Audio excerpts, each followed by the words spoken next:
You're listening to the official podcast of the Texas Saltwater Fishing Magazine, Texas Tales, with your hosts, Josh Shive and James Costa. Podcast of Texas Saltwater Fishing Magazine.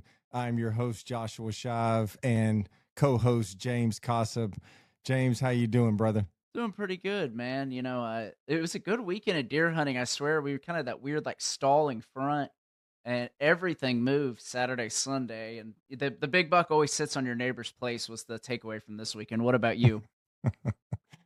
Oh, it was the same. The weather was really nice, and I wouldn't say really nice for deer hunting, but it was beautiful for being out at the deer lease. And I have actually a couple of really good stories from this weekend that I think everyone is going to really enjoy, and they're probably going to hopefully learn a couple of things from me as well from these stories. So I can't wait to share that. Well, that's great. It's funny, kind of. So we're going into obviously we always record the week before, so going into that Thanksgiving weekend, it's always funny the people you meet in life where you're like, oh, what are you excited for? So for us, we're a limited we're a limited county for deer hunting, meaning that we have like if you don't have MLD or management tags, you have that 3 or 4 day license period where you can harvest does. Outside of that, so everybody I know is like, I mean, I know it's Thanksgiving, but God, finally we can shoot some does. Yeah. So we started the weekend. It was family weekend, and we had a couple other groups down there that normally come up prior to Thanksgiving, and so we started out first morning. We went to the stand. We took my son. He's 8, so this is his second year of actually hunting, which is always fun because this year he actually was up early, ready to go. Last year he was crying, kicking and screaming. We had to pull him to the stand. So it was a nice change of scenery when, you wake up and you see him sitting there all dressed and ready to go and saying, "Hey, Dad, you ready? We're going to get that big buck." Mad at you Like, for yeah, not but being ready? yeah, exactly. What is taking so long? So we go to the stand, and we're kind of a little bit optimistic, but we still know that the rut hasn't really fully kicked in, and so we're sitting there, and if we see something nice, great. If not, it's still hunting. You get to be out there in the outdoors. So we're in the stand with it's me, my wife, and my son, and it's raining. It's maybe 6:45. It's starting to just get daylight, and we have a hog come out. So we're like, all right, perfect. Now we can really test out a shot on the hog and see what happens. So he gets up, he gets ready to shoot, and he shoots. And it's a really funny video we've got on the hog where the hog took about 12 spins and then finally took off to the woods. So we ended up getting the hog. About 30 minutes later or so, a couple does come out, and I don't know, he's infatuated with, I want to shoot my first doe. Okay. All right. No worries. I'm okay with that. So a couple does come out, and he he gets on the biggest one and goes ahead and shoots it. Well, when he shoots, the dirt kicks up behind the doe, and I'm looking at it going, "But you missed. You shot right over top of her." And my wife wasn't recording at the time, so we didn't really get to see the shot and where it was placed or anything like that. So I'm looking at it, and I'm saying, "No, bud, you missed." And it's all right though. We've got the 300 blackout with a silencer. They don't even know what just happened. So we're sitting there waiting, and there's a small buck that's still there. He never left. He's just still sitting, kind of looking around. And so another doe comes out, really nice doe. And I said, all right, let's give this another shot. In the meantime, my wife, she's adamant that he hit the first doe. And I'm like, no, I saw the dirt kick up behind it. So she's like, I'll bet you $100 he hit that doe. And I'm like, all right, whatever. I'll bet you $100. That's fine. And so second doe comes out, and he's getting ready. He's getting set up to shoot again. And he shoots, and this one drops immediately. So there was no doubt about it. And so we ended up getting out of the stand and kind of piddling around, and went down there and start picking up the first doe. And my wife immediately goes searching for the first one that he shot, or what I thought shot it. So we go around the corner, and I'll be damned, the deer is literally laying 10 feet from where he shot it. And now I'm sitting there going, oh crap, now I got to clean 2 deer. And I just lost $100. So I was, needless to say, I was very excited for him, not as excited for myself in that moment. What rounds are you shooting in the blackout? So I used to shoot the subsonic, and it just didn't seem like it packed enough punch. So I went back to just regular, I think they got to be 65 grain, somewhere around there. So nothing crazy huge. When you shoot, I mean, it's almost, the sound is almost non-existent. Yeah, It's like a cap wild. gun It really is. It's like shooting a BB gun. You just hear the kind of the thud, and then that's action. it. Yeah. So we ended up getting those 2 does, and now I've got an even better story on what happened after that, which is always it was, when you think about hunting, you think about the emotions that you go through, and you think about all the ups and downs, and you're just truly hoping that you ended on an up rather than a down. So w- we ended up going back out, and we're still looking for a buck. And so on our place, we get 2 bucks and 3 does. So it's a pretty large piece of property, but we try to keep it more around if 1 buck, and if we can get 2 does, great. Did not really want to shoot 2 does, but hey, it is what it is. So lesson to be learned is make sure you missed before you actually start shooting at other deer. So It- um, it's funny. I've really seen the opinion poll, and this is very anecdotal, but the opinion poll in the 300 blackout has changed substantially. I was telling you off mics, my brother last week, or 2 weeks, last 2 weeks ago, last week, shot a deer with a buck with a blackout, and it was funny. He called me, and when I get a call from him that's like this on a random weekday, and he's self-employed, so he goes, "Man, do you ever do something that you probably shouldn't have done?" I was like, "What'd you shoot?" And he's like, "Man, it was 120 yards, had the suppressed blackout, similar situation." He goes, "I couldn't believe it. The buck just fell down." And it was a great old management buck, kinds we like to see taken.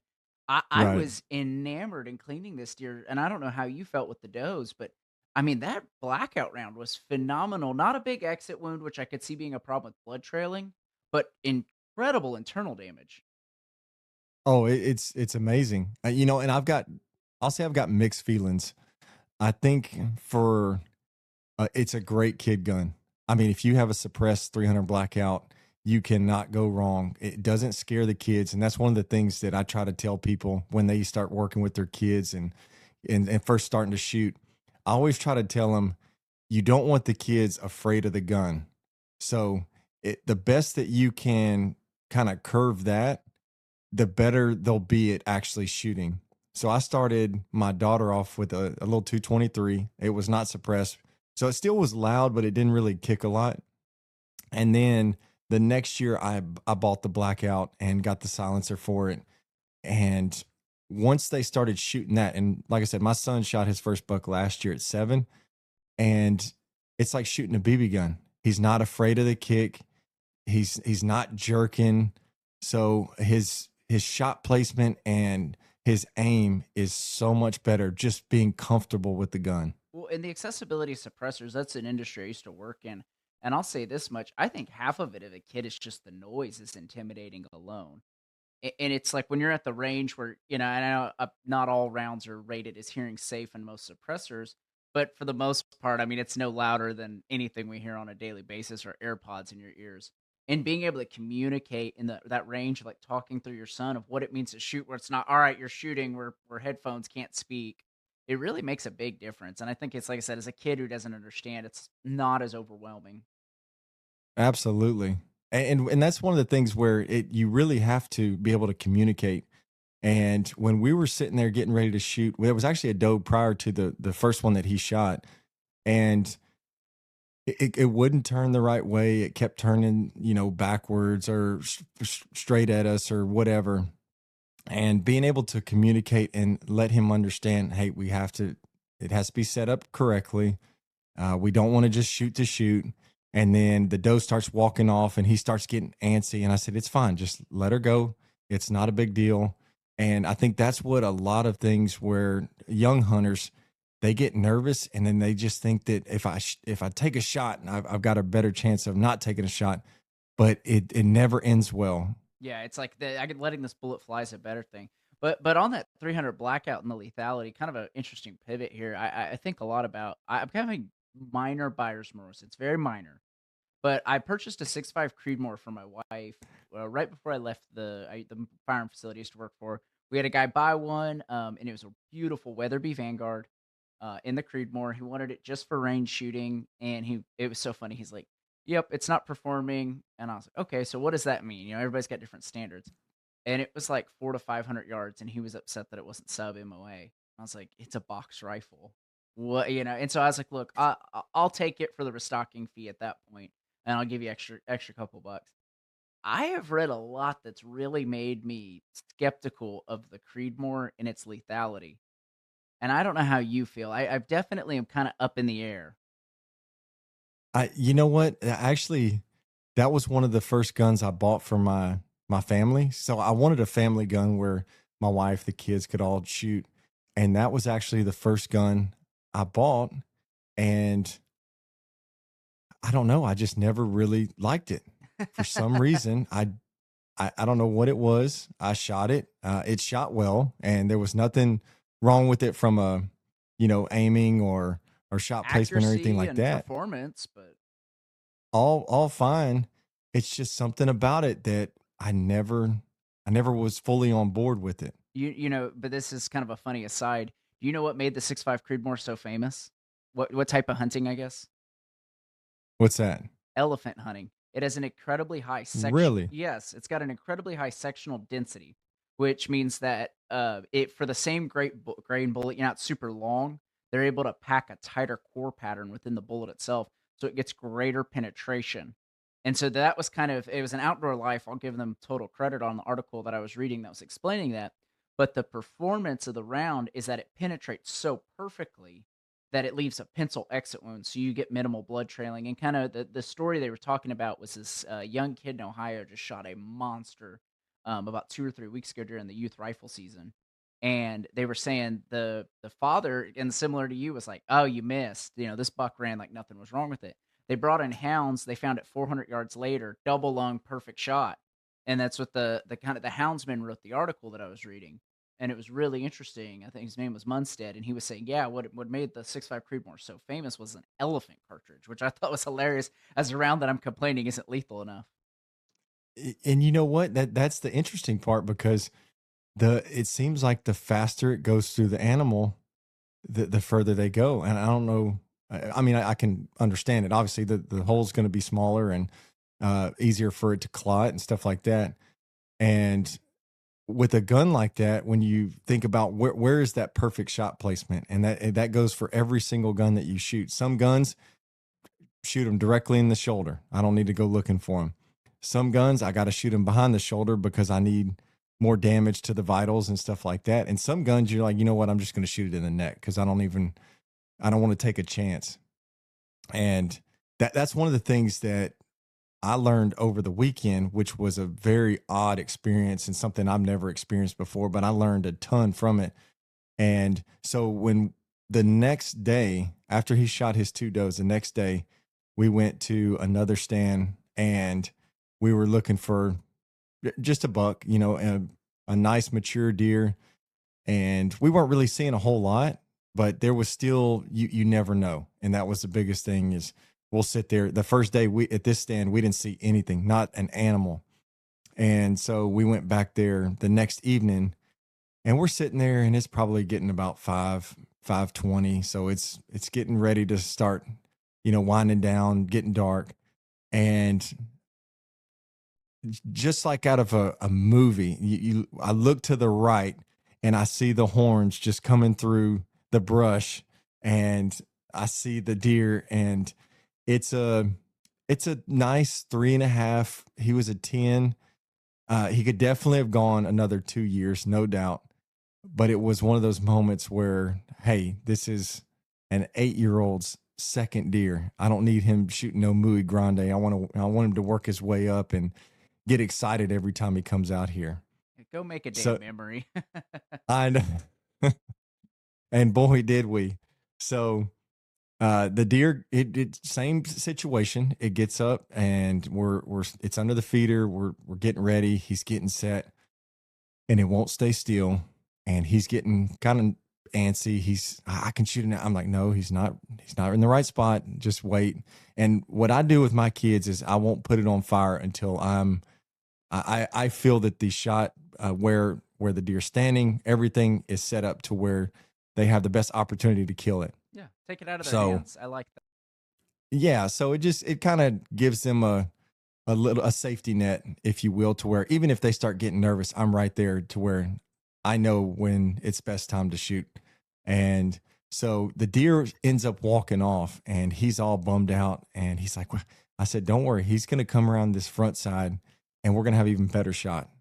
And just like I said, he walked right around the corner, came through the brush, and he came out to our front feeder, and he sat there and started, eating and getting ready. And so I got him set up again. We changed our angles, and he lays it on him. I mean, the deer instantly plops over, feet in the air. Blackout again? What's Was that? it the blackout again? It was the blackout. Yeah. You started advertising for him. It was a great shot. He shot it right in the shoulder, close enough to where it's going to bust right through there and tear it all up.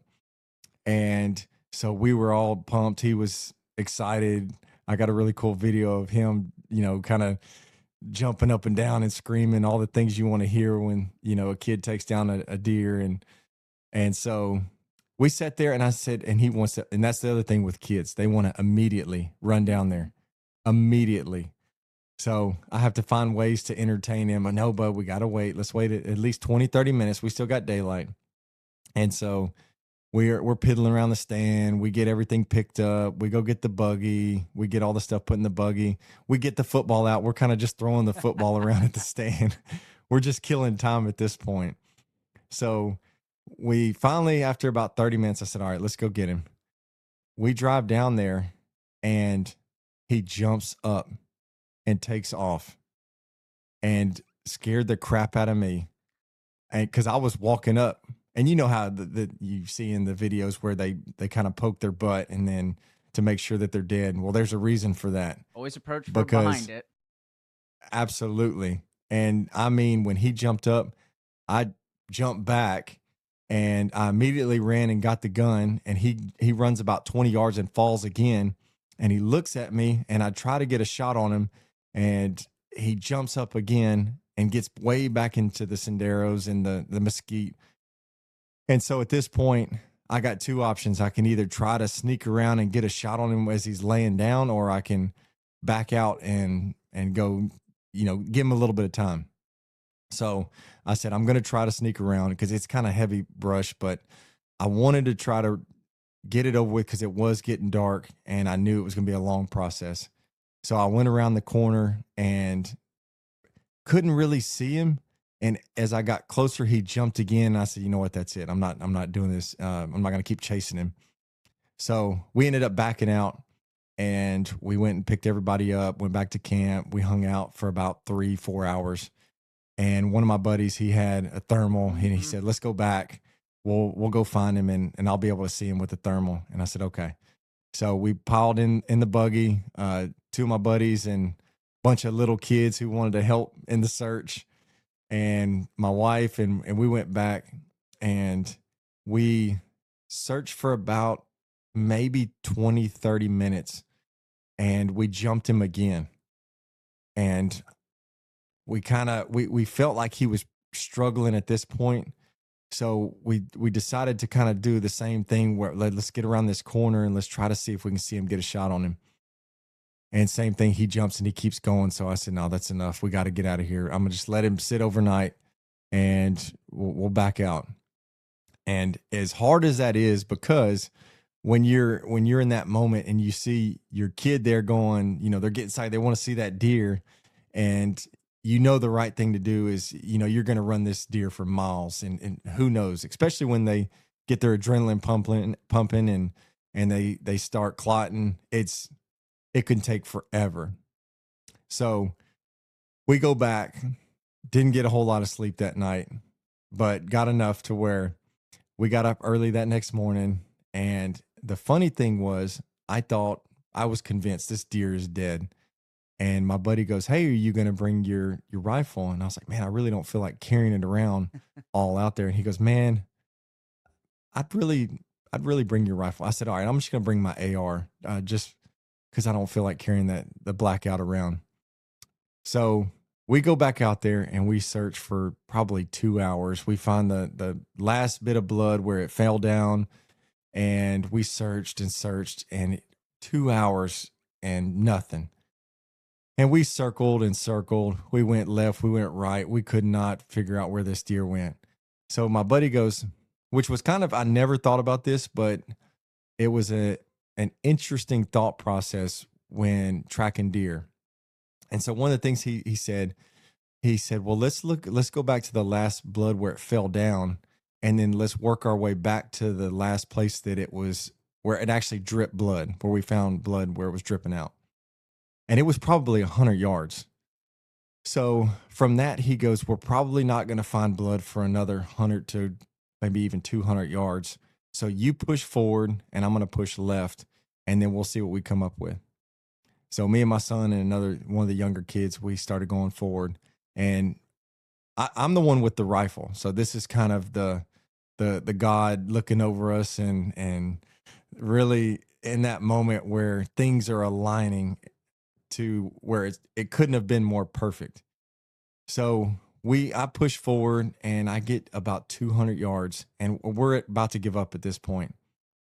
And I come around a corner, and all of a sudden I hear something jump up, and I'm on the top of a mountain. So on the other side, it goes down into this big ravine, and then it comes up another mountain.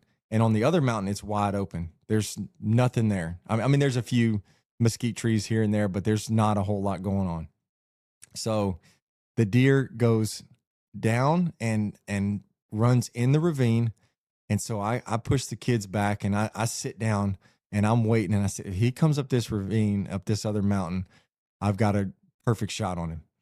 So couldn't have happened more perfect. He comes walking up that, stumbling around up this mountain, and I just let him have it. One behind the shoulder, one in the neck, and we ended up getting him. And then the next part comes where we got to drag him a quarter mile down a mountain, up a mountain. But the exciting part of it was all of the searching, all of the night before where you're trying to find this deer. It all comes to this moment where you're really down, and then there's this huge up where everybody's screaming, and my son's all excited. And so we ended up, we field dressed it and started dragging it back, and holy cow, I couldn't tell you how tired I was after that. The letting the deer sit's the hardest thing, and I think you'd probably self-admit it, like, damn it, should have waited even longer. But you, in that moment, you're like, man, 30 minutes, deer's laying over. And it's crazy. Think about the alternative reality where if you approached it even earlier, you probably don't find that deer. Oh no. And that was the funny thing about it. So now, talking about the 300 blackout, so I was trying to figure out how this deer, when he shot, immediately fell over, legs in the air, didn't move. How is it that all of a sudden I get up there and it jumps up? So I'm looking at the shot placement, where'd the bullet go? So the interesting thing about this one was he shot it directly in the shoulder, and somehow when it hit the shoulder, it ricocheted and went up and went straight out of his back. So he had like a big hole right on the backside of his back, and it just missed every vital that you could think of. And even though he had a broken arm, broken shoulder, he didn't really have any critical damage to his body. That's So yeah, that's fascinating. My sister-in-law did a similar thing with a whitetail last year, really nice buck with a 7 millimeter '08, and she was shooting those less than loads, those light recoils, and it did right, exactly what you said, where the round itself like followed the curvature of like the scapula, like the shoulder blade almost. yeah, it was very bizarre and something I've never seen before, and you're always kind of puzzled at some of the situations that happen, and then you kind of think it back. Should I had him shoot it behind the shoulder? Where is that perfect spot? And sometimes it doesn't matter. It's just the way hunting goes. What is your go-to round? I say the biggest buck you've ever seen or want to shoot steps out. What's the round that you'd feel most comfortable laying him over with? So I've always shot a 270. That's kind of it's a pretty heavy round. Obviously I'm a little bit bigger guy, and I don't mind the kick that much. And I have actually an old Winchester 270 that my dad gave me, or he probably got it back in the late 90s, and old wood stock, but it's a great shooting gun, Seven and it's hundreds. dead on. So I've always had really good luck with that. It's with the kids, that one's all, man, that you can't go wrong with. A lot of people go with the 243. I've gone, I mean, we started with 223. Some people will say that's too light a round, you shouldn't do that. It But works. I've watched my wife kill her first buck, her second buck, a massive all-dad, a massive oryx, which when you think about this, and it's funny because I went hunting, about 3 years ago on an axis hunt. It was a night axis hunt, and the guy that I was hunting with, he had me hunting with a 22 250. And my first thought is, wow, that's a very small round for these A lot animals. of energy though. But it's something about them where I shot this axis from probably 250 yards away, and it ran 20 yards and just dropped, Hmm. and I couldn't believe it. And so you kind of go back to what is the best round. For me, I've always felt 270 is my ideal, just because it good close range shot. I don't need to shoot past 300 yards. That's not for me. I'm not good at that anyways. So, but what about you? Man, I'm a cop out. I've got two. My like go-to deer rifle that's sitting over here. Damn, YouTube wouldn't ban us for showing it. I got a Christensen 300 Win Mag that I just keep my can on 24/7, so it's hearing safe. It's not silent, but it's hearing safe. Right. Then I've got the Leopold with the CDS on it. And kind of reason I use that one is there's a place I hunt that's down the road like 30, 40 minutes. It's giant watermelon fields. And so late season, we have MLDs on it. So we go take does out there. And the best thing is you park in the front of the place and you walk through, and there's just little mesquite thickets, and those does will just bed up underneath there. And I think Oh man. 2 or 3 years ago, I shot a doe at like 345 yards, and it was awesome with the Wow. CDS system. There's click, click, click, and they sat there and just watched me sit down and put my bog down, got position, kind of got against a tree a little bit, did my CDS, ranged her again, shot, she fell over, and all the other does just sat there and just could not figure out what was going on. Um, Now with the CDS, what is that? so So explain to people what Yeah, that that's the is. interval turret system that makes Leopold special. Basically, it utilizes your specific MOA, and you can actually, with every Leopold, I used to sell Leopold products, so it's a free plug for them. With every Leopold product, you get a free custom turret. Basically, this turret, you put in the rounds you shoot, the elevation you shoot at, and then the grain, the specific bullet, etc. And they will give you a turret that allows you to do the number of clicks that are necessary to shoot up to, I think it's like most guns, it's like 10,000 yards. And I mean, realistically, Oh you wow. need it out to about 1,000 if for most people. Right. But yeah, so basically that custom CDS system, my rifle zeroed in at 200 yards. And it's I think like a quarter inch high at 100, so it's practically the same. And then I can do any interval in between those. So I use it for my elk hunting rifle as well. My brother and I have matching Christensen mesas, and so we've got turrets set for our high elevation. So anything over 8,000 feet, we switch our turrets out. But anything we're right now, I think I'm at 340 feet to 500 foot for anywhere I hunt down here in South Texas. And so yeah, I put my turret on there. and I shot out to 800 with it pretty accurately. Wow. And I'm gonna have to come shooting uh, with you. You're going to have to teach me some of this I'll show stuff. you the fun MOA stuff. But no, my other round is actually kind of a bit of a cop out, and it's the other extreme. So I purchased this when they first got popular, the 350 Legend, the straight walled cartridge. And so I initially I thought it would be my replacement for everyone going to the blackout craze because I wanted it as a night hunting round. And what my theory is with the straight walled cartridge, you don't have necking in the bullet. So I knew that there was no risk of that round doing something crazy if I'm shooting pigs at night. I don't have to worry about it skipping off, 5 miles. And so Right. I don't know why I pushed back. I look back at it's very silly, but I pushed back on the blackout craze. But I believe it's either 9mm 357. It's the same diameter size as the 350 Legend, and the energy is just absurd because the casing's like 4 or 5 inches. And I shot the buck that's up over here, with it 2019 2018, and I shoulder shot it similar to your son. And I kind of I knew it was a like an 80-yard shot. It's nothing crazy. So I knew ultimately it Right. would be a lethal shot. I was shooting some really high end Hornet A rounds, and I really wanted to see how that straight wall cartridge would perform against bone. And I knew it wouldn't punch through.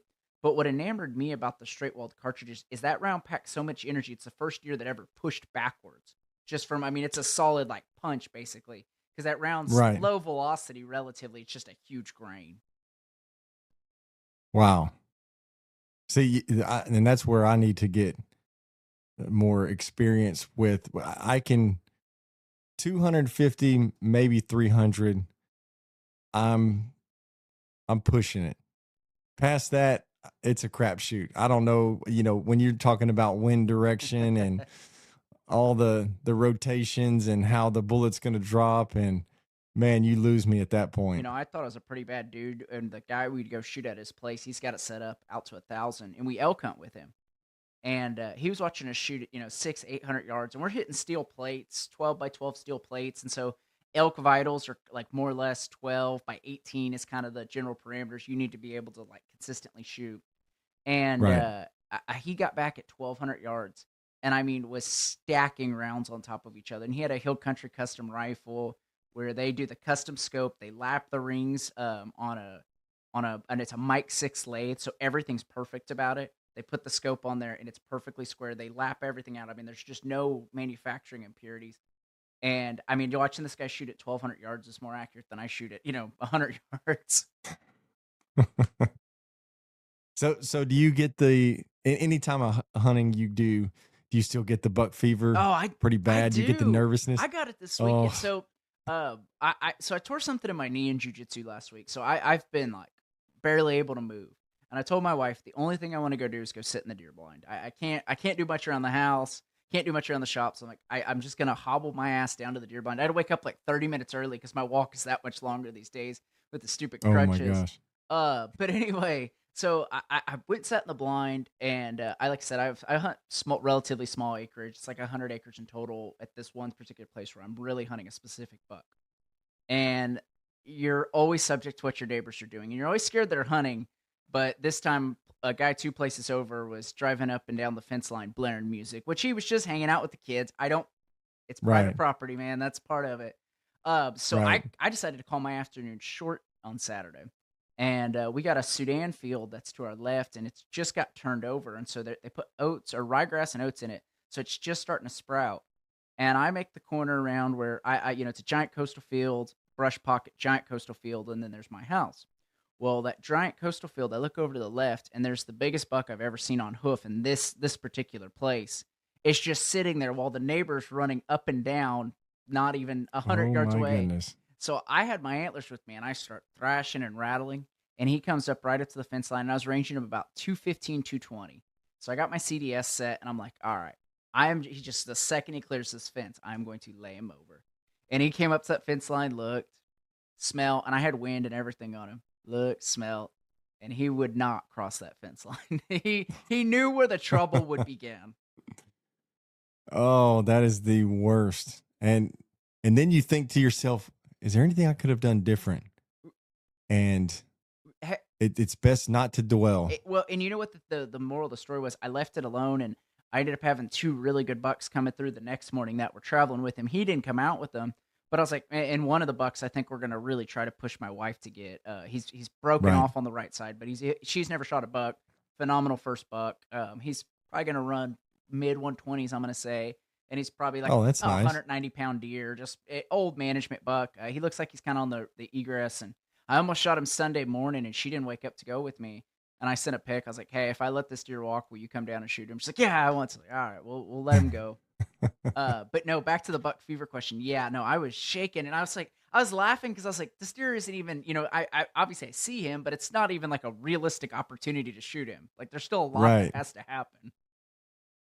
Oh, that is for me, always, even as a kid, I got horrible buck fever. I mean, it was uncontrollable. And it didn't matter how big the deer was, it could be a doe.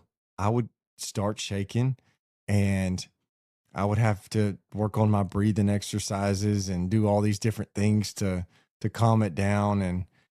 And it was one of those things where it really hasn't went away as I've gotten older. A lot of people are like, "Oh yeah, I don't have that anymore." I'm like, Isn't that kind of mine's cool still though? just as terrible. Doesn't it make you happy a little bit that you have it? I know it sucks for the logistical implications, but you're like, damn, I love this much that I'm that excited to shoot a damn doe. Oh, it's crazy because after you shoot and you actually get the deer or whatever you're shooting, the feeling afterwards, the heart racing, the shaking, and you're just relieved and you're like, oh my gosh, I did it. I got it. And so this weekend, when both times with my son, when we were shooting the does, he has to sit on my lap because he's not big enough to get in the chair by himself.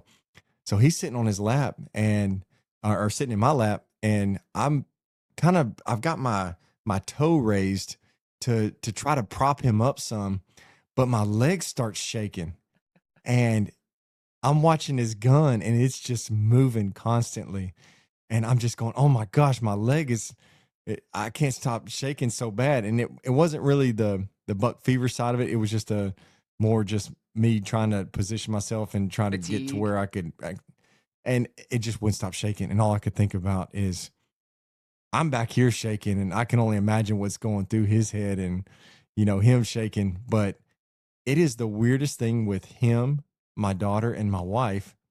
They are stone cold. But as soon as they shoot, that's when their nerves hit and That's they how go my to wife shaking. is. Yeah. No, that's so funny. And it's weird that we're kind of two peas in the pod on that one.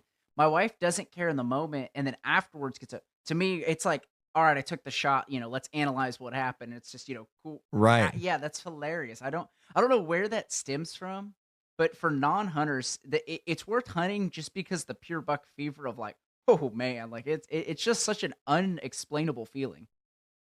It is. And it's something that where when you do get to go hunting and you get to harvest an animal, you have a truly different perspective on rifles, on guns, and understanding what it means to take a life. And I know some people say it's just an animal, it's not a big deal. But to take a life, it is something that where for me, the worst feelings that I get is when I'm watching that deer suffer and I'm having to hurry up, get another round in. And it's such a sickening feeling because you're starting to almost look at this deer as something that's real and it's suffering and it's hurting and you don't want it to do that. So now you're getting that sickening feeling. And when you experience stuff like that, you just have a newfound respect for rifles and life and different things like that. Well, how much do you respect that whitetail that, ate a 300 blackout, laid there, got up, and then, I mean, to the next morning? And in all honesty, if you hadn't refound it, there's probably a 50-50 chance that that buck's still running around. It would have most likely lived. The way that bullet exited out its back, it didn't mess up its back. I mean, its shoulder was broke, but deer make it all the time I mean, they get They hit have by limbs. cars and they have broken limbs just like the rest of it. And then their horns are all screwed up. But I think he would have made it. I truly do. Unless a mountain lion or something would have got him, I think he would have made it. I've had the opportunity to hunt a lot of like big game, and I know you have as well. I don't know that there's anything that truly matches the will to live that a whitetail deer has. And I know it sounds silly if you're a non-hunter. You're like, oh, these guys with high-powered rifles. It's like you don't understand how old does are the biggest pains in the butts you're ever gonna operate around.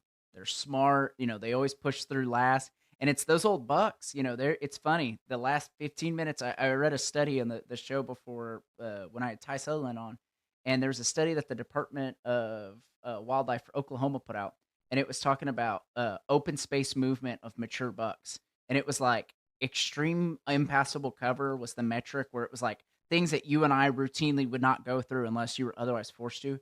And it was talking about like Right. the last 15 minutes, the 90% of bucks over such and such rating, such and such age move out of that cover into open spaces. And you're like, yeah, I know it's common sense, but God, do they just understand it so much better than you ever think they do? Right. And that's one of the things where I will tell anyone, if you've hunted long enough, you are going to have that experience where you cannot believe this deer is still alive. I mean, to where there's buckets of blood poured out over miles, and you're sitting there just scratching your head going, how is this animal still alive? And the resilience that these animals have is unbelievable until you actually experience it. And as I'll say an experienced hunter, it doesn't shock me. No. It doesn't. I mean, even this weekend, it was shocking when he jumped up and scared the crap out of me, but it was not shocking that this deer is doing what you would think is impossible. We'll forgive the sins. We'll be the confession of the wildlife community. I'll say it's not always your fault. Sometimes there's stuff where it's like, man, you really should have spent more time on the range, or that wasn't the right shot. I would argue the mass majority of these whitetail cases of these bucks, bucks, does, whatever it may be, surviving, is honestly, I mean, it's like you should have waited longer, but it's like, man, the situation didn't. I operated off the information that was in front of me. The deer was laying there, laying still. The simple fact is, I'll say, I think most whitetail hunters can honestly live knowing that the deer that they don't find, at least the majority, is not a result of poor practice, poor conservationists, or poor hunters. These deer just really do have an exceptional will to live, and that's kind of neat in a way. And I think that should encourage you to try to do better. But at the end of the day, like, that is just part of the game that you are gonna have to lay there one night knowing, damn, I don't know if that deer's dead, and it sucks. Oh, it is a terrible feeling. And just like you said, there's you can do everything right and still have that moment where you're looking for a deer that you just can't find. And that, like I said, the longer you hunt, you're going to experience that at least at some point.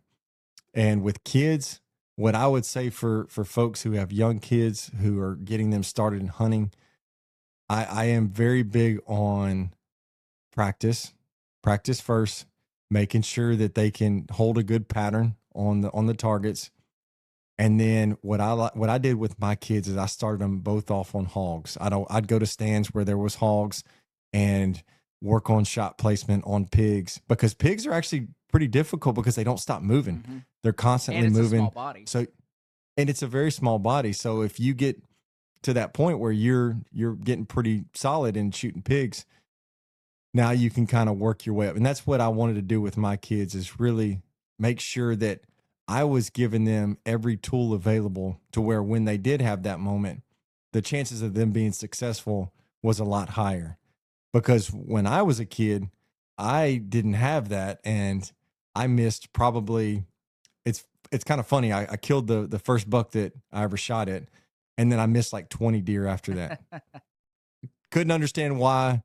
Didn't really have a good coach. My dad and my uncle, they tried to, work with my gun, but the gun wasn't the problem. It was clearly me. So, but I'd say that would be one of the biggest things, is really working with the kids on practicing with targets, pigs, and then really trying to understand their breathing as well, and watching when they're getting ready to shoot, watching the barrel. And that's what I do a lot of. I always watch the barrel. And if it's nice and still, I'm confident that they're going to do they're going to do well. If it's moving, I will not put it on fire. I will go back. we'll breathe, we'll calm down, and then we'll try it again. But the best thing that you can do is not rush anything, and don't be afraid to let them walk. Well, and correct me if you're, tell me if you think I'm wrong on any of these. I'm gonna clip this individually.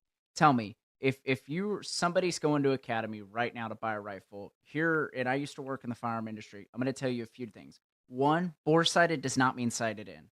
It means that they stuck a laser in the end of the barrel, and the crosshairs are more or less accurate at 25 yards as the industry standard. You need to shoot that Right. gun on paper. Two, check all your torques and your specs.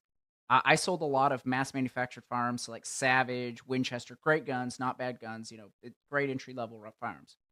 The torque specs on the scopes are not always accurate. And explicitly, what I'd see is there'd be an individual screw that's loose that gives you a canter on your scope, and that can cause all kinds of problems. Third, buy good ammunition. Don't buy good rifles and cheap out on the damn ammo. Don't shoot Remington I, core locks. That's my one rule. No Remington core locks.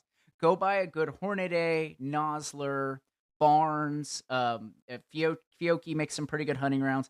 Any of those, do not cheap out on ammunition. And finally, you have to shoot the gun. You have to take the gun to the range and understand what your trigger pull feels like. You need to know what your grouping is. And it's not good enough that you put one in the bullseye and 10 you don't know where they hit. You need to have 10 right. shots that are within a small saucer or dinner plate. Absolutely. And those are some of the things where, with anybody listening, you take those moments. And even if you're not 100% successful all the time, these are the types of things where, when that opportunity does present itself, you are going to be much more prepared. You're going to be much more confident because you know, I've checked all my torques. I have sighted it in after it's bore sighted, just like you said. I can honestly say I don't think I've ever hit paper from 100 yards with it being bore sighted. I've always had to scoot up to 50 and then work my way down to 100. So all of those different things you talked about it's just allowing you to be more confident and be set up when that opportunity presents itself. Now, nothing can prepare you for when that The moment buck comes out and you are absolutely jittered up and you're shaking. And that's where now, okay, I need to understand that I can be patient. I need to work on my breathing and make sure it's the right moment. And I don't need to rush because, like I said, when I was younger, I rushed every shot. They'd be walking and they could be walking to the feeder. Oh my gosh, they're going to get away. And I just shoot. And every time, unsuccessful. Yeah. We want you to be thankful and not regretful. And so on the Yes. thankful note, Josh, it's Thanksgiving weekend. Like I said, this will come out a little bit after. But I always laugh. We're in Texas and we get a lot of criticism, but then everybody always tries to move here. As an outdoorsman in Texas, what do you think you're the most thankful for? I'm going to give you a very cliche answer because it's something that most people will. That it's the first thing that they're going to go to. I'm always thankful for God. That's number one. First and foremost, God has blessed me and my family. He's blessed me. I couldn't have asked for, the blessings that I have, even through some of the things that I did not do well in the past. He has been very blessing to me. So first and foremost, always God. I think for me, second would be my wife. My wife, she does so much for our family. She makes sure that my kids have everything that they need. And she is such a wonderful hunting partner. She's such a wonderful fishing partner. And it's one of those things where, a lot of people, they don't really get to experience that because their spouses, they're just not interested. And my wife loves hunting, loves fishing just as much as I do. And the cool thing about it is I was able to teach her a lot of the things that I know because she had never hunted or fished in her life prior to, meeting me. It was all about shopping and whatever else that they do.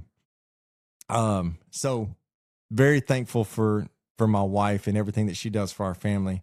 And then two wonderful kids who are very respectful, very smart, very good in school, and they make our life very joyful. So I would say in a nutshell, God first, family, and then after that, I am always thankful for the opportunities to be in the great outdoors and be able to hunt and fish and do all the things that I do, because I can't imagine what my life would be like without hunting and fishing. It seems like it would be very boring, to say the least.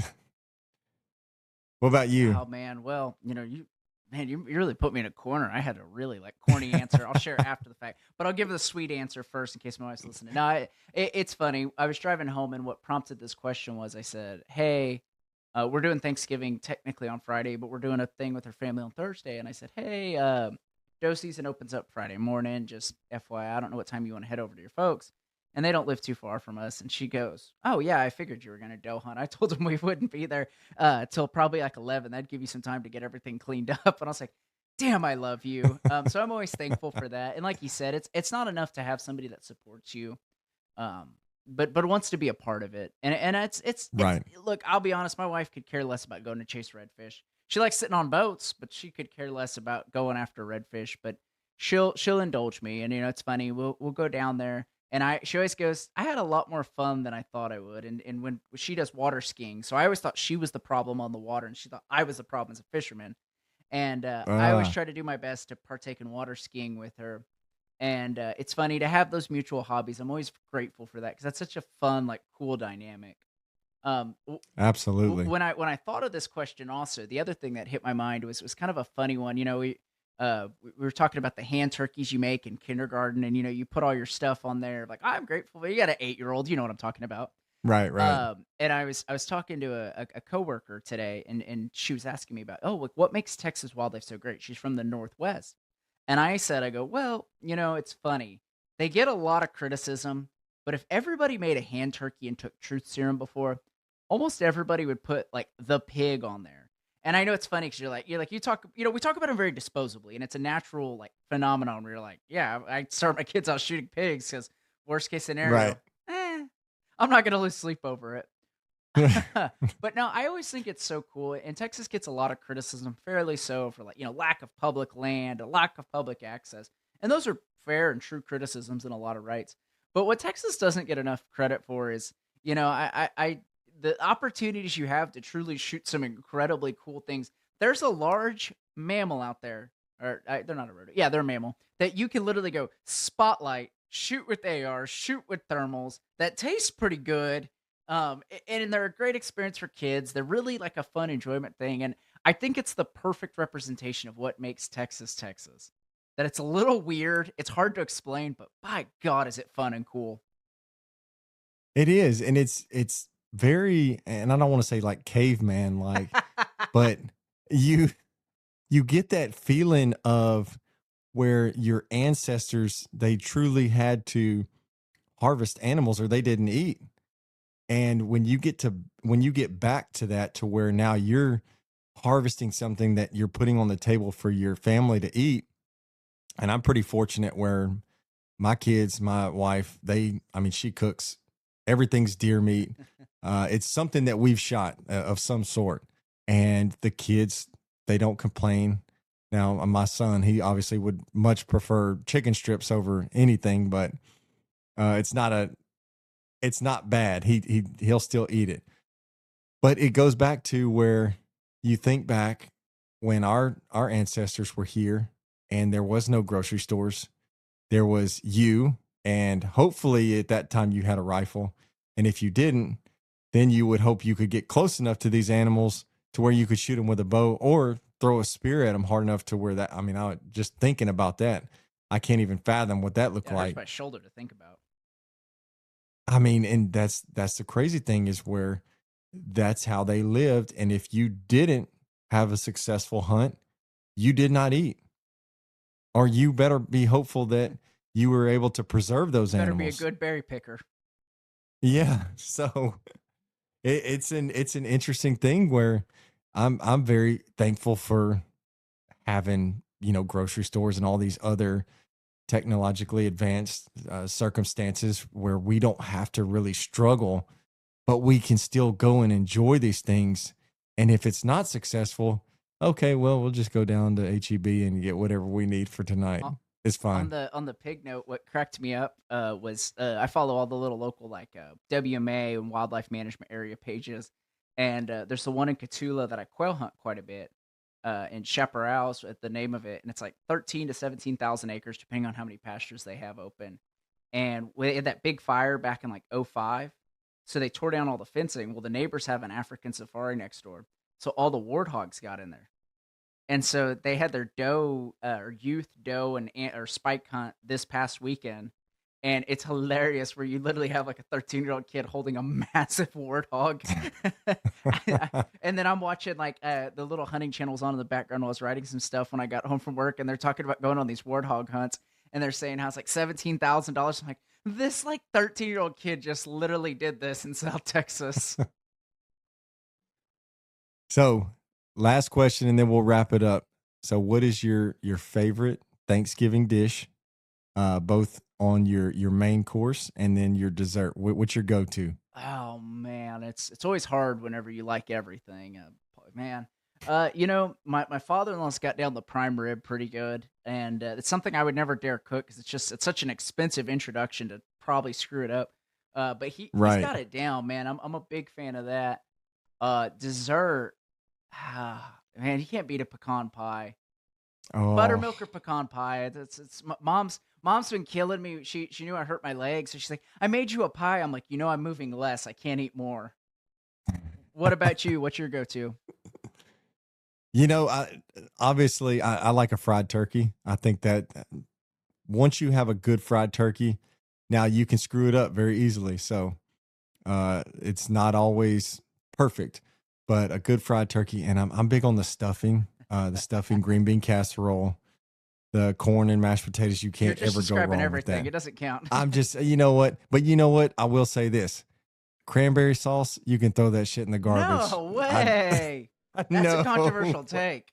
Man, if we haven't got hate mail yet, that will get us hate mail. that will get it, and that's what I will. I told a bunch of my buddies this weekend. I was like, when I see people pouring that crap out of a can, and no, thank So you.